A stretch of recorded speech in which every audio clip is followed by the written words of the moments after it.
think so.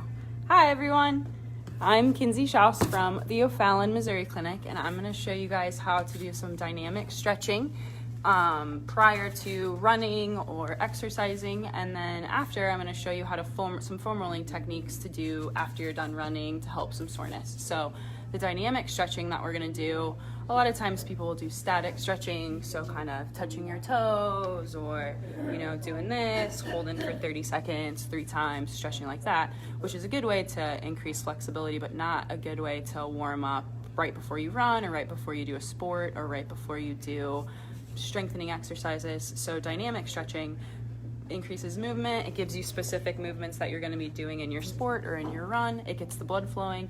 It increases blood flow, increases heat. It gets the muscles loosened. It gets the tendons loosened. Whereas static stretching doesn't really get you warmed up. It's not heat. Doesn't really increase the blood flow at all. So I'm going to show you a couple different dynamic stretches to do prior to exercise, and then after that we're going to do I'll show you some foam rolling techniques to do post exercise. So one of the first ones we're going to do is for your calf. So it's going to be toe walks.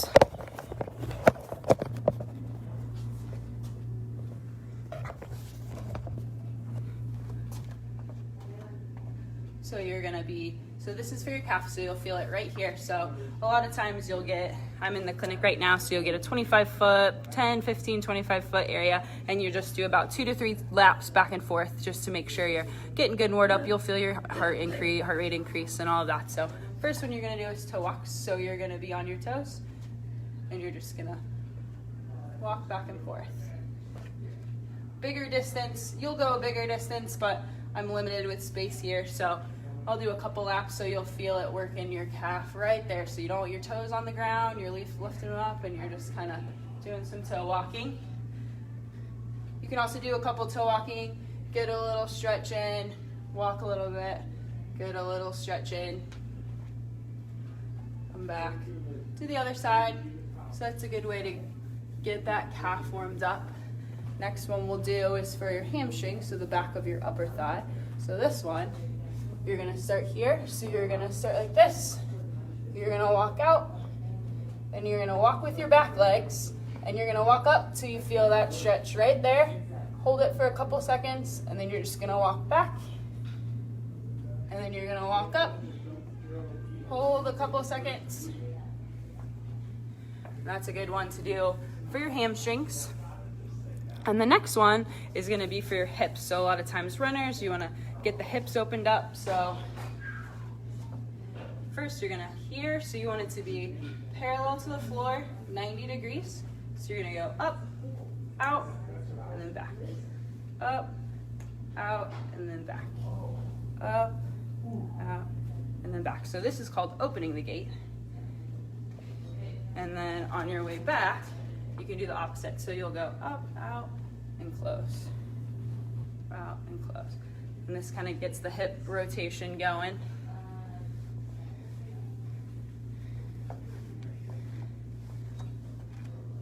And the big key is here, you don't want to rotate your body.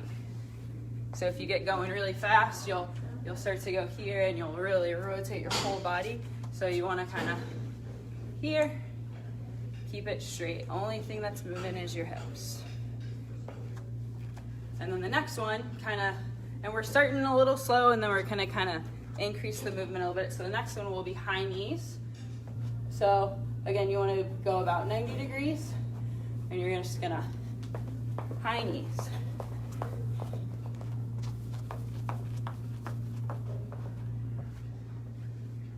And you want to go up and then down, up and then down. And the next one, so this next one is butt kicks. So you want to be careful. So you don't want to go straight out like this. You want to make sure you're kind of imitating that running motion. So you're going to kind of go here, up, So I'll do it a little quicker. So you're going to go up, like that. So you want to make sure you're not going out like this. You're just going straight up, kind of getting the quads warmed up a little bit. Go back like this. And again, with all of these, I'm just showing you a shortened version, but you're going to want to go kind of 15, 20 feet back and forth. You'll kind of feel your heart rate getting up and you'll know when you're warming up. And then the next one is gonna be some leg swings.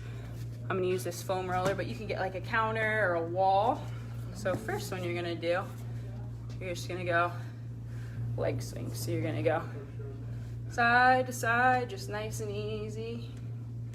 Just getting that leg going. So I would do this like 10, 15 times. Switch to the other leg.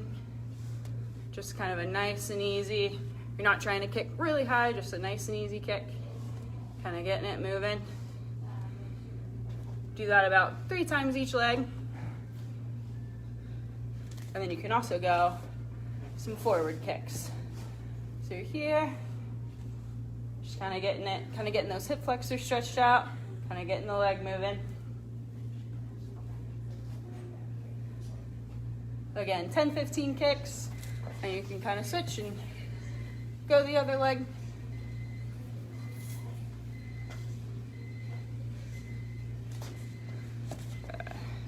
And then another hamstring one that we can do is another one to do the hamstring. So it's called toy shoulder, it's soldier. So you're gonna go up like this, kind of a walking.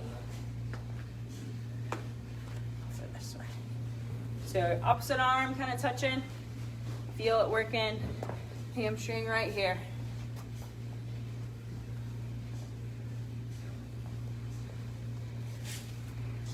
And then the next one you can do is going to be a walking lunge.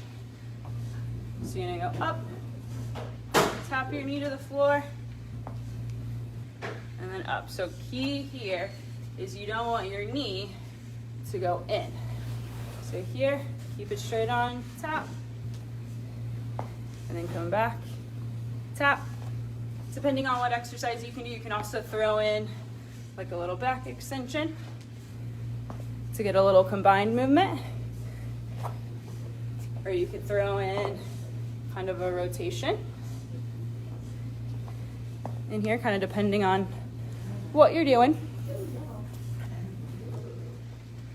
So those are kind of a quick warm up, just a dynamic stretch to kind of go through and kind of get the legs moving, get the blood flowing, kind of get you ready to do a run or exercises or whatever you're warming up for. And then you're gonna go ahead, you're gonna do your run, you're gonna do your exercise, you're gonna do whatever sport you're getting ready to do. And then afterwards, had a good workout, had a good run, you're feeling pretty sore, muscles are sore, leg muscles are sore. A good way to kind of release that muscle tissue, kind of break down some scar tissue, kind of release that lactic acid, that soreness, is a good way is to use a foam roll. And I'm gonna show you different muscle groups, how to foam roll different places in your leg to kind of help loosen it up after you're done working out. So the first one we're gonna do is the calf muscle.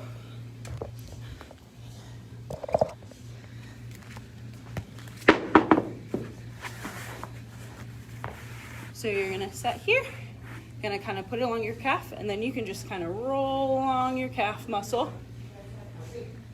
Just like this. So with foam rolling, there's not a set time that you need to do it. It's not a study where it's like 30 seconds, 3 times. You'll kind of be able to feel where your muscle is sore. If your left leg's more sore than your right, you could spend a little more time on your left leg. If your right leg's more sore, you can spend a little more time on your right leg. Just kind of nice and slow, roll it out. You can kind of, if you want more pressure, you can put your other leg on top and just kind of get your one leg at a time, gives it a little more pressure if it's really sore, if you can tolerate pressure. Kind of switch it. And you can kind of go up higher on the calf, you can go up lower, depending, you'll be able to feel where it's sore. If you feel more tenderness, tightness up here, you can kind of focus more up high. And then you can kind of move up to your hamstring, so bigger muscle here. Same idea. You can kind of start both at the same time. So you're just gonna slowly roll your hamstrings. You'll feel those knots. If you find a knot, you can kind of stay on that spot for a while and work it out. Get the hamstrings. I would say a good rule of thumb would be, 30, 45 seconds. If you feel like if it's loose, then you can kind of move on. You can again do that one leg if you want to get a little more pressure. If it's sore.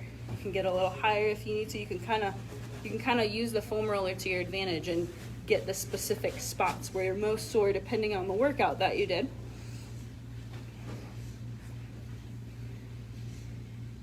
Here. And then the IT band, the stubborn IT band that's often sore in runners. So this one, make sure you see my legs here. So I'm doing my left side, so you're gonna have your other leg here to stabilize yourself, and then I have my hand on the floor too to stabilize. And then you can have your other hand here for balance too if you need it, and you're just gonna kind of go across that outside of that hip there, right along that IT band.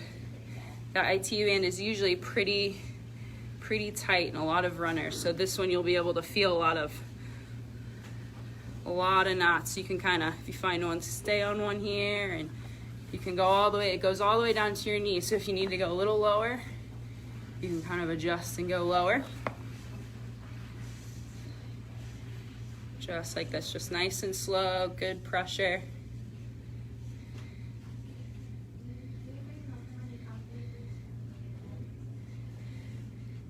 And then once you feel like that's good and loosened up, you can move to your glute muscles. So you're just here. And I like to go here just to kind of get one at a time. You don't have to, you can kind of get both for balance, or if you can't quite get in that position, you can come here. You can kind of lean to one side if you want to get one or the other. Kind of right across that glute muscle, right along here.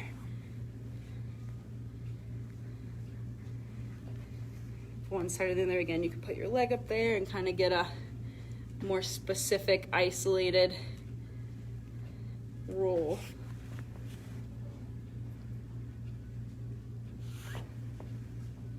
And it's just a nice, consistent pressure. Big thing with foam rolling is you don't want to hold your breath.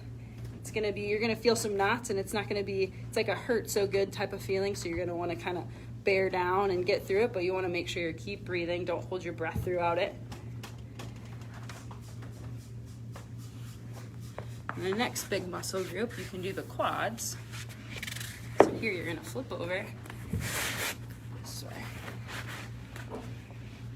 And you can get a pillow or a foam pad, or something if you don't want to put your forearms on a hard floor, and then you can just kind of roll along the quad here. The quad's a pretty big muscle, so you can go all the way down to the knee and all the way up to the hip. Just a nice, slow, consistent roll. If one side's a bit more stubborn than the other, again, you can kind of cross your leg there and just do one side or the other side.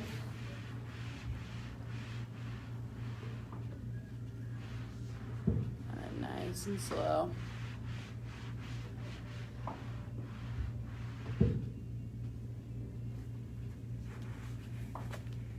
And then another good muscle to do is the adductor, so the inside of your hip.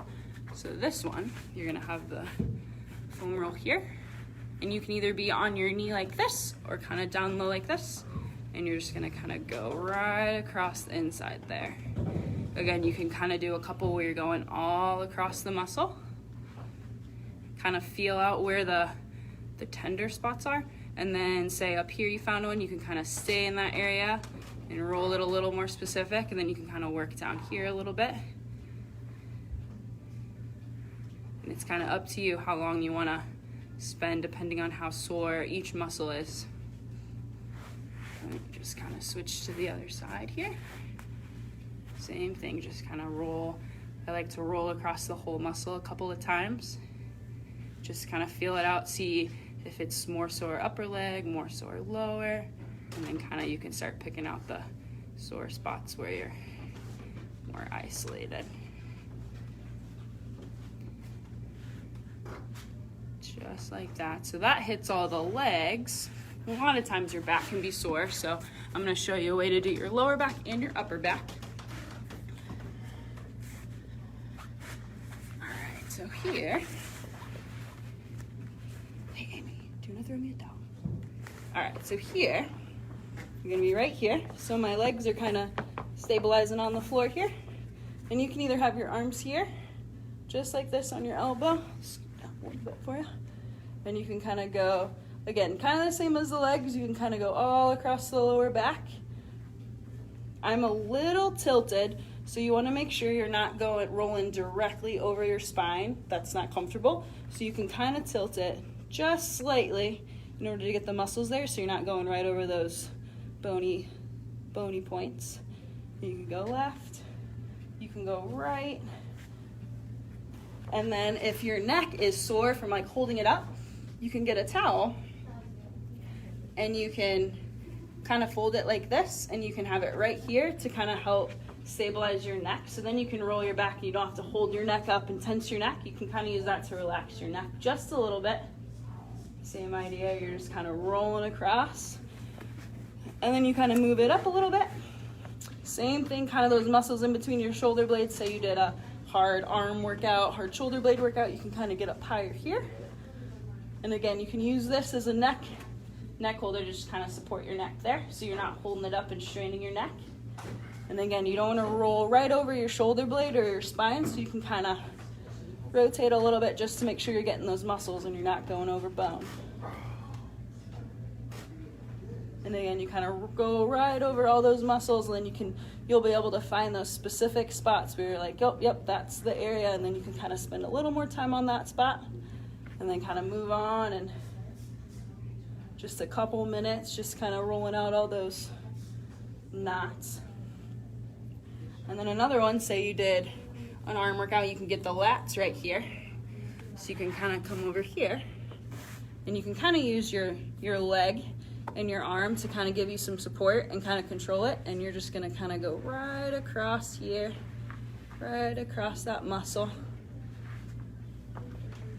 Kind of roll along, maybe it's sore up here, maybe it's sore down here. Want to make sure you're not getting right on your ribs, so you can kind of adjust it. Kind of going down all the way up.